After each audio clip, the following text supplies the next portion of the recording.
All right, welcome back into the channel. We've had a lot of interviews recently, and we got another great one here today. And I know if you've been a baseball fan for years, you've seen this name, you've seen this individual, 12 years in the bigs, 6-time All-Star, World Series champion, you name it, he's been through it. Now you can see him tweet on X, whatever you want to call it, or on Nesson. But for right now, Jonathan Papelbon gets to join us. Jonathan, appreciate you taking the time. Yeah, no problem, Ryan. I appreciate it. Come on the show, man. Yeah, I know. I'm sorry about the technical difficulties. Usually that's something that we have the problem with, but you're not alone with that. But if you don't mind, talk a little bit about your background first. I know a lot of people look at the successes, and we can get to all that, but the journey for you to get to where you were, starting with, I guess, your college, collegiate days, all the way to getting to Boston. Yeah, so for me, it all started when I knew that I could be a big league player. I would say probably at Mississippi State. I'm an SEC guy through and through. Went to school there, got to play under the great Ron Polk, and that was pretty much my introduction into professional baseball, in my opinion. He ran the program like it was a professional team, like a general manager almost would. And he recruited guys that wanted to come there to play professional ball, and that was it. Like, that was the goal to go there. And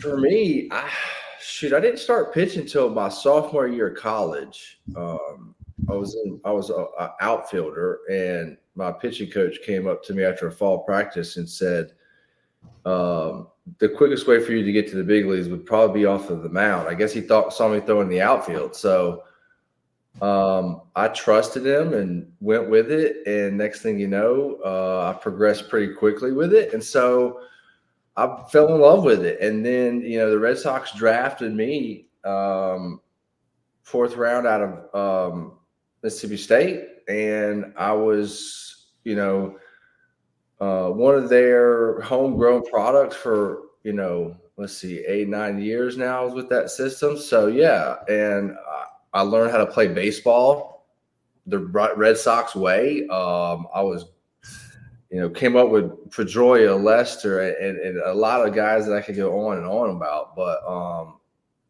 really learned how to play the game of baseball in the Red Sox uniform, in the Red Sox clubhouse. That at the time was a very veteran team that, being a young guy with success, you catch a lot of hell. So it was fun though. And that's how I ended up in Boston. And then, obviously go to Philly. I thought I was going to go to Philly and win 2 more World Series. I honestly did. We had a stacked team there, but injuries got in the way. And Halladay, he wasn't the same Halladay. And I think Ryan Howard went down with his Achilles. I don't think Utley could play every day. So we had to battle a lot, but which then ended up me going to the Nationals and got hurt towards the end of my career and could have gone back and forth, rehabbing, and I didn't want to do that. So I just retired and took a little time out, and now I'm back in the media with the Red Sox and Nesson, and on Twitter with them, and just, enjoying baseball now, I think more than ever, really, because I'm like looking from afar. I'm not in that everyday grind. When you're in that everyday grind, you can't really pay close attention to really what's going on around you. So now I really enjoy and love baseball. Yeah, I wanted to ask you about that, about the transition, right? And I'm different, where I can't say I had all of those great moments in the big leagues. I didn't get to the big leagues. I got to AAA, played 8 seasons professionally in the minors, and I guess now this is my second full year of being done. But for you, you invested time, energy, off seasons over and over and over again, which, hey, you love it, you do it. But then when you're able to take a step back, there's a whole different side of it. And maybe that'll be really good perspective I want to ask you about later on. But now, you mentioned it earlier, where people don't know this, and I just wanted to throw this out there. You played here in Maryland for the Collegiate Summer League. It's kind of a weird name of a league, if I say so myself, but the Cal Ripken Collegiate Summer League, you played for Silver Spring. Am I not mistaken? Yeah, Silver Springs. And I tell you what, me being from the South, I loved the summer baseball leagues, especially playing in Maryland. which I loved playing there, man. I really did. Yeah. Well, I gotta say, I mean, I know Mississippi's home for you, and that's great. That's got to be hot as hell down there. It's 101 today, brother. 101? Yeah, 101, about 95 humidity, man. We're going through a heat advisory, but it's been like that for a week, you know. But then when I go up to Boston for a week and I get 77, 80 degrees with a breeze, so I get both of them. Okay, so you're getting used to it. That, you know what, you're getting your fix, and you can go back home and sweat your ass off down there. Yeah. Let's stay with one Mississippi State connection before we talk a little bit more about perspective and what's going on now. There's a Mississippi State connection in Baltimore. Jordan Westberg. Westie's had a great year. I'm sick for him that he's got to miss time right now. How connected are you staying with some of these guys that are now making their mark felt in the big leagues? Yeah, so actually, we all stay pretty connected. Actually, Mississippi State baseball is a family, and from me doing Savannah Bananas with Mitch Moreland, who I went to Mississippi State with, and then in the Red Sox, to Westy, God, dog, I hate that man, these damn injuries, man, they can really, it pisses me off, man, because he was on a tear. And, obviously working for Nesson and the Red Sox, I cheer for the Red Sox, born and raised. There's no question. I'm loyal to them. But, man, I love to see my Mississippi State guys do well. There's no question about it. And he was doing great. And he was a key part of the element. But obviously, Jackson Holiday is going to step up and play second base pretty much every day now. So there's an opportunity. And that's how the big leagues work. You got to make the best of your opportunity. But he'll get better. And regardless of where it's at, he's a leader. And that's one thing that I've noticed. Britt Rooker, what a leader he's been in Oakland, Mississippi State guy, who, that's a terrible place to play right now. And what a leader he's being. The Royals, they got three guys, Chris Stratton, Hunter Renfroe, Adam Frazier, who they came while I was actually working up there. And I brought our old bus driver actually takes the bus up to the Cape every year and watches the boys at Mississippi State play. He came into Fenway, so I took him in the dugout and we got to see all the boys. So, yeah, there's, the baseball family at Mississippi State is huge, and especially at the big league level. And I like to give guys like your boy Ben McDonald a little bit of hell, them LSU Tiger kids, Hey, I feel like you got to. I feel like there's those rivalries down there in the SEC. It's just a different breed down there. And I know that everyone's very proud of their hometowns or states or schools that they go to. But, man, I spent 1 year down at South Carolina, Jonathan, and I didn't play for the Gamecocks. I was there in the fall. I transferred out. But the year Hunter Renfroe just went berserk for Mississippi State. Yeah. And I remember facing him in the Cal Ripken League, and he had about 16 jacks in 30 games for the big train. And I'm like, dude, that guy's a monster. And he threw something like 98 from the outfield. I don't know what you guys do down there at Mississippi State. I mean, I'll put Westberg in that conversation, and this was probably a bittersweet moment for you. I mean, I'll bring it up, but Westy, that home run he hit at Fenway earlier this year on a 2-strike pitch to dead center. Westy's got some juice. So happy for your boys. Sorry that it was against your Sox, but you got to live with it, right? Yeah. In fact, my son, when in the summertime, he goes up there with me. He got caught kind of, fist pumping, in a Red Sox jersey when Westy hit the home run. So he caught a little bit of hell for that, but yeah, so, every time that I'm at Fenway and the Mississippi State guys roll through, love to connect with them and, hook up and see those boys for sure. Well, and it's a brotherhood, right? I think that's the cool part. I mean, I know that there's the brotherhood when you get into professional baseball, but there's the brotherhood of such an established organization, college, university, which is really special. And definitely that's down there that you guys have. But let's talk about now perspective. I mean, I know you're saying you got a lot of different things. You also do work with foul territory as well, right? And you're staying busy. And have you enjoyed this part of it? Do you miss playing, or are you just like, you know what, I like to be able to kind of take a step back, like you said, walk the walk with in the media sense, and you're one of the few guys that actually can give an opinion and be able to really know what's happening because you had to do it so much. Yeah, for me, I really enjoy what I'm doing now. I really do.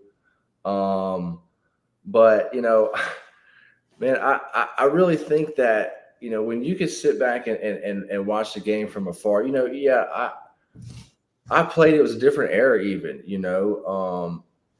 Everybody wants to ask me about either Bryce Harper or winning a world championship. It was a different era, and times change, and for even like somebody like Bryce, I root for him more than anybody. And you talked about it earlier. It's a camaraderie in that clubhouse, even at the college level to the big leagues. But for me, what really surprises me is that it still exists, and there's still something to the teammates and the guys that run that clubhouse. You see it with the Boston Red Sox today. They have no business being anywhere close to being in the playoffs. Yet Alex Cora has created that type of atmosphere in that clubhouse. And just like anybody, just like you do this now, and just like anybody at work, or whether it's a company you're running or whatever, if you don't have that, you don't have anything. So I've always been a big believer in that. Yeah, I mean, it's culture, right? The culture in a locker room, the culture of an organization can really shape what can happen on the field. And I told people this a lot last year when the Orioles started to really make that jump. I mean, 22, when Adley came up, the numbers changed, and a lot of people in that locker room sensed it. But then it was last year having guys like Kyle Gibson, James McCann, who might be the toughest son of a gun right now. I can't remember a guy got drilled in the face and stayed in the first inning of a doubleheader, but he's tough. Every one of my, the other thing, Jonathan, I don't know if I told you, a lot of the, these guys on this O's team were my teammates, coming through the system. Yeah. And all of them talked about, who do you really value? And they said, hey, like what James McCann has brought, what Kyle Gibson brought, those guys help shape a place in there that I think sometimes can be undervalued. And I'm with you with Cora. It doesn't make sense all the time, but the Red Sox are battling. And a big reason is because they got a guy that's in charge. So this has been on our minds. Zach and I have thought about this for a little bit, Jonathan. I mean, it is now, as we do this, it's August 16th. It's been a long year, Zach. Yeah, very long year. Part. We were kind of having this debate over relieving at this point of the year. Can you just touch on where your body usually is? You've gone through the season, you're in a playoff hunt, but what's the hardest thing right now if you are a player in game, what's it now, 120? Yeah. About roughly 120. What's the biggest hurdle that you would have to deal with that you remember dealing with trying to get ready to make a playoff push? I think my biggest hurdle always was to make sure that I was going to be available for the postseason. My biggest thing was being a closer. I wanted the ball 75, 80 times a year, hopefully 45 to 50 of those save opportunities. So for me, if I knew that we were, and every playoff team that I was on, if I knew that we were going to be in the playoffs, I made sure that I really honed down and took care of my body and made sure that, like, hey, on nights where I needed rest, get my rest. On nights that, I needed to grind through it, hey, we got to grind through it. But the best ability is availability. No question. I know you've heard that before. And that is what a coach relies on. That is what you get paid on, so forth and so forth. So to me, I made sure I was going to be available in the postseason, and not only available, feeling good so that I could go out there and when the time was right, perform at the highest peak of the game, playoffs. Yeah, playoffs for sure. And people are starting to murmur it's right around the corner. But can you touch on this? No one would be able to touch on this better. I talked to some other relievers that have been maybe weren't closers per se, like Brad Brock.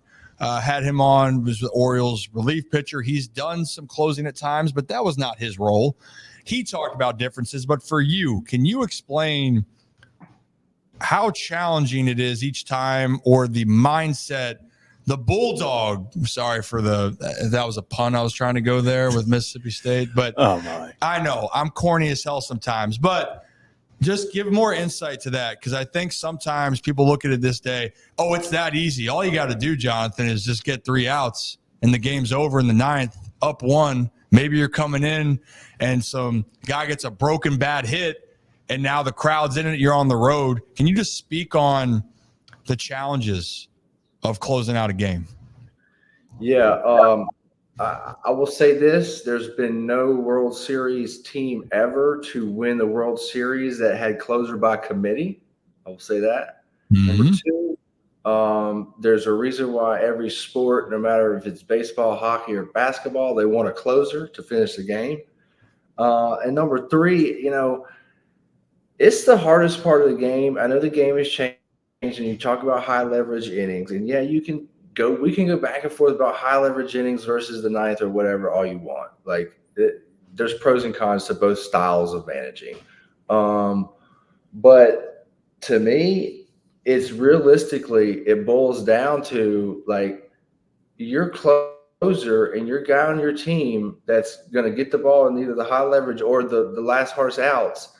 That's a different mental game, man. Listen, I cannot tell you how many times I've seen guys with the greatest ability and the most potential ever can't shut down the last 3 innings of the game or come in and do it. It's a different mindset, and you have to find players that have that mindset, that can go in, that want that and need that on them to where they are more successful. I went into Theo Epstein and Terry Francona's office and I said, listen, I will be more successful as a closer than a starter. You got to just trust me on this. I knew it. But, at the end of the day, it's a different mindset. Like Derek Jeter would come up against me all the time and change his swing from, I'd go in the dugout or the clubhouse, be watching his at-bats. And then I get on the mound. I'm like, man, this is a totally different swing, totally different approach. He's doing it. So things change when the game's on the line, period. Yeah, I think that's the part. And I love that you said that, because I try to tell people, at least from when you're around it more, you think you having a lot of the physical skills that's going to lead to success. That's not how it works. You got to have a certain mentality. In some cases, you got to be a little bit, I don't want to say off your rocker, but you got to have a little bit of screw you in you as well. You got to be willing to take the moment. And I remember growing up watching you pitch, that if I saw you come out of the bullpen, for me, if I was, rooting for the Orioles, I'm like, damn, that guy's coming in. Pap's coming in. And it's almost like when you have that aura to it and people know that they're going to their guy to close out, it can take the life out of you at times. But you're right. Jeter is one of those guys. People are going to give you their best shot because they know you might not make a mistake too often. Your stuff's really good. You're feeling good. They're going to try and scratch and claw everything to try to make something happen. So I'm glad you touched on that. And I think actually I'm not going to even try to attempt this because I'm sitting down and it'd be a terrible attempt. And it'd be an injustice to you and your come and set, right? But that was an iconic setup, right? Come and set. People knew that. They knew who was on the mound. Another one that has an iconic setup is here in Baltimore. It's Craig Kimbrell. He got the arms out, and Craig was hot early. And I mean, he could have been an all-star, in my opinion, when we were going into the break. Since the break, it hasn't been the same for Craig. And I know, speaking with you, you had injuries to end your career towards the end. Before that, you were having a lot of success. But can you touch on, maybe if there's anything you're seeing with Craig Kimbrell? Is it a matter of you're getting older, or is there something here where maybe it's less physical and more of the mental toll? Because we can't deny the guy has been one of the best the game has ever seen, but it is a rough period for him. There's no question. And to me, to be totally honest with you, it's hard. It's hard for him to pitch right now. And I got to that point in my career too. It's hard to go out there and get people out when your confidence isn't there and you're on the end of your, career. and you don't have 97, 98 anymore when you need it. That's a tough thing to do, because now everything becomes more precise. You're not spinning the ball as fast as you can on your breaking stuff or your fastball. And so everything is just it's you're like a truck leaking oil, and eventually all you got no more oil and you leak out. That's what's happening. But at the same time, this guy knows how. Hey, I still have Kimbrel on the back of my jersey. It means a whole lot. Just like your dad when he went through history, he got through some of those games just by the name on his back of his jersey. And it's what you do because you're a grinder, because you're so well prepared and you already have been through this 1,000 times that there's most of the time you know how to get out of these jams that he may get in. But at the same time, man, it just makes it so much harder, and life so much harder when you don't have the stuff that you used to have. It's just that simple. But I think this year, come playoffs, it's going to have to be a tight yank with him. Like if he gets a guy on, you got to get him. Because the older we get as well, it makes it harder for us to grind through those innings, especially those high intensity playoff innings. So to me, if I'm managing Craig, you let him go out there, you try to close games, but if you get in trouble, you got to get him quick. Well, then when you mentioned that you felt some of that yourself, would you think that obviously the physical, not having 97, 98 is obviously a lot different than when you're throwing 92, 94. But is it for that, take out the physical, is that the mental that you have to be a little bit more perfect? And maybe it's just it's taking control. Does that make sense? Yeah, and it drains on you, because in the back of your head, you're like, shit, man. I know I got to throw a fastball here. I know he knows a fastball's coming, and I don't have it enough to blow it by you. So then you don't throw the pitch with confidence. It's a domino effect, It happens, especially in the closer's role where all the pressure is on you. So everything gets intensified even more. Yeah. Well, we'll hope the best. I remind people he's shown his flashes, but again, the perspective that it's really great to hear yours, because I know that you've seen it, you've gone through it, and only certain people can actually understand what it looks like, how it seems, but really how it feels internally. So I appreciate that. And believe me, I want Kimbrel to do well. I do. I love Kimbrel. I think he's been great for us in the role of the club. Trust me, man. I root for this kid. But it's so hard towards the end of your career, man. And unfortunately for him, he just hasn't won it yet. And he's been notoriety. His notoriety is to blow these playoff games, which I hope he can get that monkey off his back with the Orioles, because you don't want to be known for that.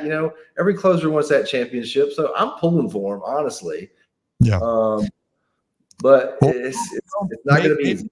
Sure. Maybe if it's not the Red Sox, why not the Orioles this year, right? Well, if it's not them, I'll be pulling for the Orioles for sure. Hey, you know what? I appreciate you. We know you're not pulling for New York. I think that's the one thing that we can agree on. Yeah, right.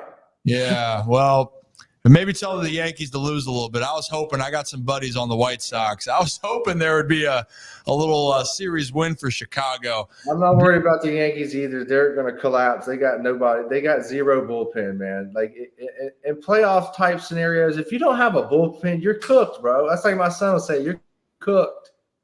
Is that's the phrase nowadays? You're cooked. Well, hey, I hope, but I'll tell you what, there's a lot of Oriole fans that are worrying about their bullpen here.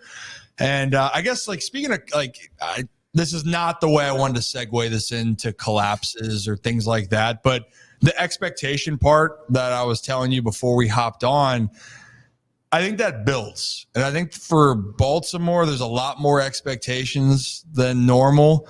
You were a part of two teams, correct me if I'm wrong, that had to the moon expectations. It was in one, you were traded in with the Nationals, where before the season, they were the World Series favorites by far. And then it was a struggle. And then the Mets got hot, and that was up and down. And then the other one was the collapse for you guys with the Red Sox. And Oriole, Zach loved this moment, and I'm sorry for you on this one, Jonathan. Andino with the walk-off in 2011. Yeah, I think we had two different, reactions to how that game ended. So thank you, but also I'm sorry. Yeah. Yeah. But you so can thank Paul Crawford because he should have caught that ball.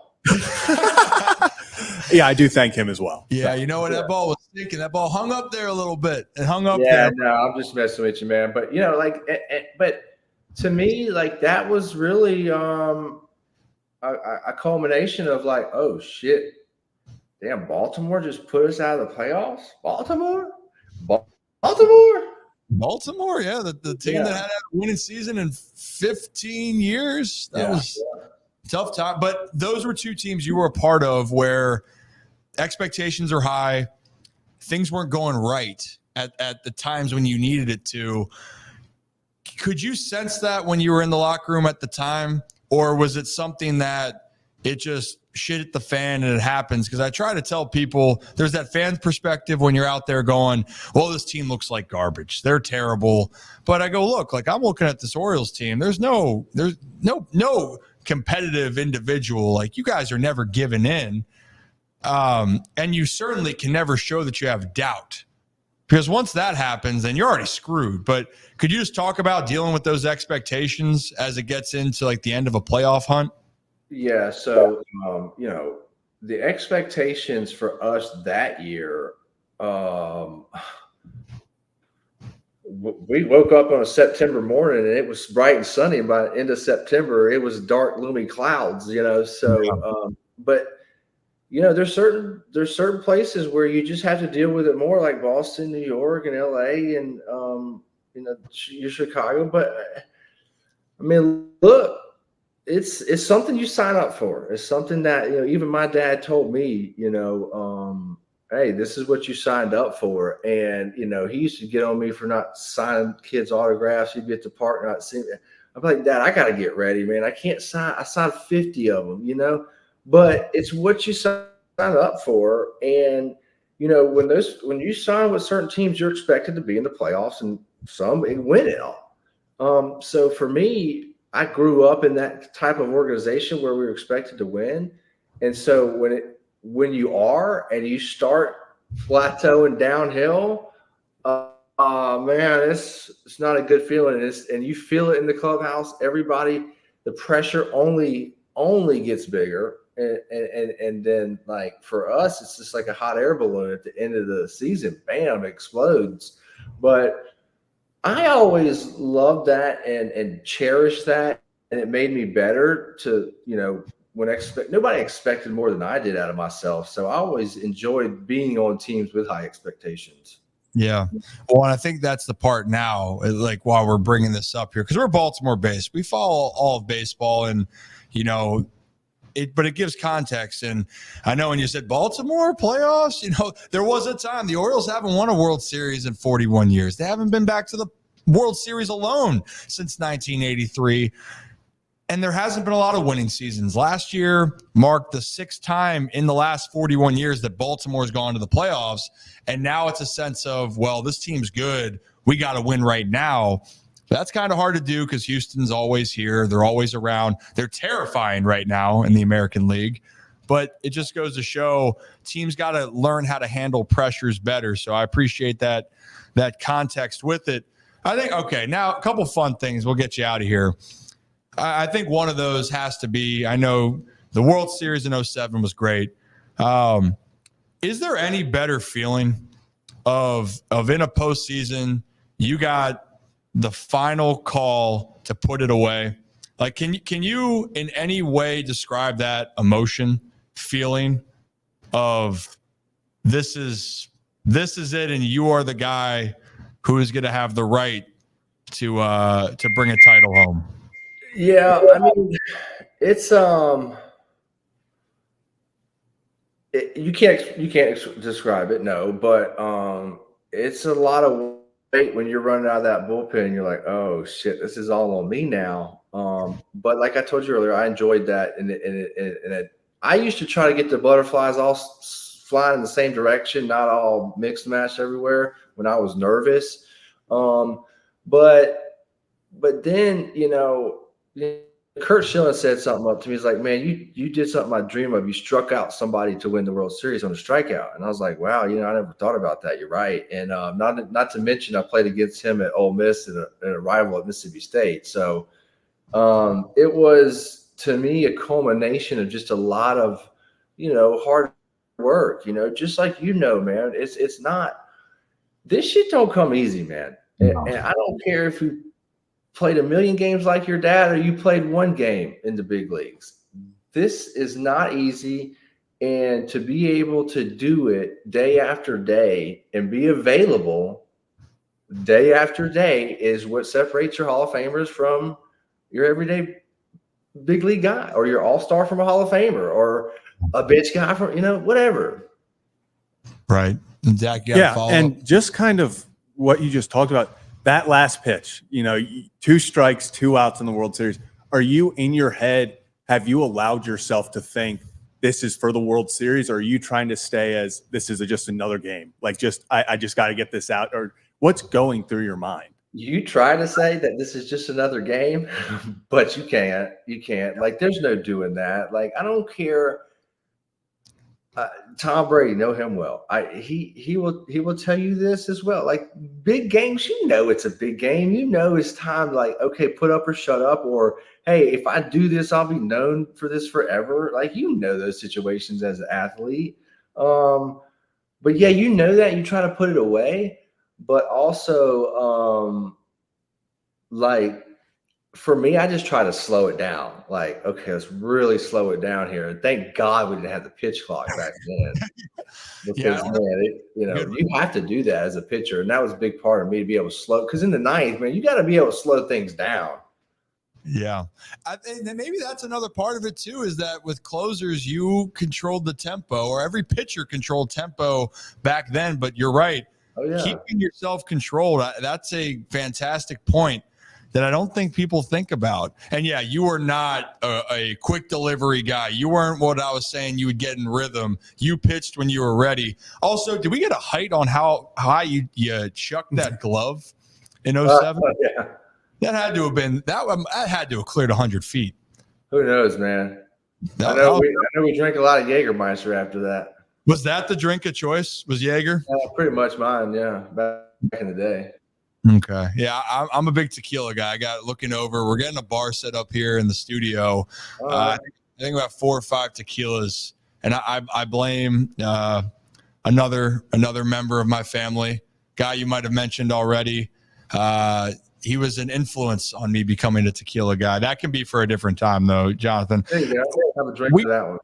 Yeah, amen. So this was, I think. This was a debate we've had. We had Tim Meza, bullpen guy, on. Do you have any bullpen stories when you're running out from? We've seen, and I know you talked about, and I frankly, it's baseball, and I know you loved Harper, so I don't care about those moments in the dugout and stuff like that. I want to talk about what happens when something happens on the field and you're in the bullpen and you're running out helplessly. Do you have any moments or memories of either some good brawls or just, what the hell are you doing each time you're clearing benches? Yeah, we had a good brawl against the Orioles, I remember, with David Ortiz. Oh, was that Kelly Gregg, or not Kelly Gregg? Kevin Gregg. Yeah, Kevin Gregg. And I got on David because I told him he was punching like he had alligator arms. And, I remember that was a pretty good one. And I remember I had somebody in their bullpen, I forget who it was, but they, that, and in those big fights like that, man, like, I wish we could just let the guys that want to fight go after it. Like, like an old school playground, everybody huddle around and just let them fight. And then, like, if one went down, they needed help, you get them up. Like, okay, you won, you're done, we're over, right? I wish we could do that. Oh, I'm with you. You know what? I saw something, I guess. So Digging Deep, Eric Hosmer and the group there, they have their show podcast. They had George Brett on, and George Brett, and I forget who the other guy was, literally duked it out. And no one got ejected. And it was like, okay, back to the game. Just happened. Right. you just got to get it out, and especially if they got a little screw you. Okay, we feel better now. Nope. Well, too bad. It's over. That's to me. But we're not going to have those moments anymore. I'm going to go back and watch that now. Yeah. Did you do anything you shouldn't have done? No, I remember somebody trying to run in there, and I grabbed him, and I think I had him in the chokehold to kind of get him out of there. I think I was a peacekeeper then. Then you're peacekeeper on that one. On that one, okay, that's good. That's good to know. I think my dad tried to be a peacekeeper a couple times. Didn't always work out in his favor. I mean, the one in New York, I think was the one he talked about. He had someone roll up on his ankle, almost cost him the streak, and then Armando Benitez drilling Tino Martinez. Armando Benitez one, yep.